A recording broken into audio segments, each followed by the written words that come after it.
All right, I'm gonna show you how to make your own Q-tips if you're interested in doing that. So obviously I have gloves on, you're gonna wanna use these. If you get oil on your fingers, you're going to touch everything else and you're also gonna have oil on there, and then it's really unfair to your dog if they are smelling their target odor over and over throughout the house without getting paid, and it can lead to confusion in your training. So definitely wear gloves. I've already pre-prepped all of my Q-tips. You just want 100% cotton swabs. So I just go to Costco and get the big pack, but you can get whatever you like as long as they are cotton. And then I just went ahead and cut a bunch of these into half. So just use scissors. You could use other tools just to snip them in half. They don't have to be perfect, but as close to a half as you can get. And then you're gonna want some sort of glass jar that is fully sealable. So these are just ball canning jars. They'll work just fine.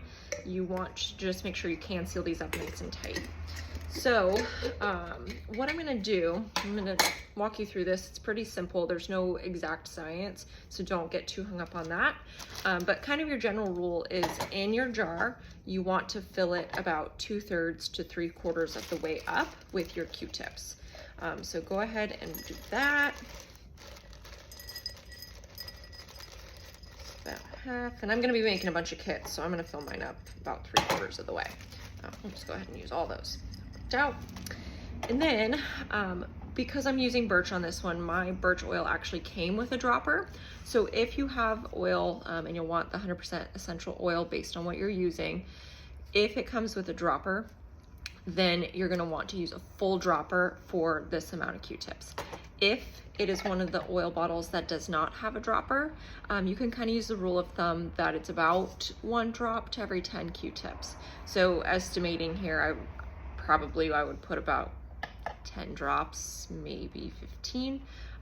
You want to, when you're finished with this, be able to easily smell the odor, but not have it overpowering. So just as long as you're good there, you're all right. It's not gonna be perfect. It's not gonna be an exact science. So let me get this open. Maybe.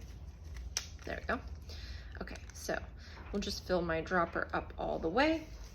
And then what I'm gonna do is I am going to kind of drizzle it around the sides of my glass jar so that I can easily coat all of these Q-tips.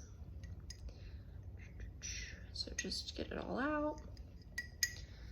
Seal this back up so I don't dump it everywhere. Then here's the important part. Seal your jar up nice and tight. And give this a good shake, tumble.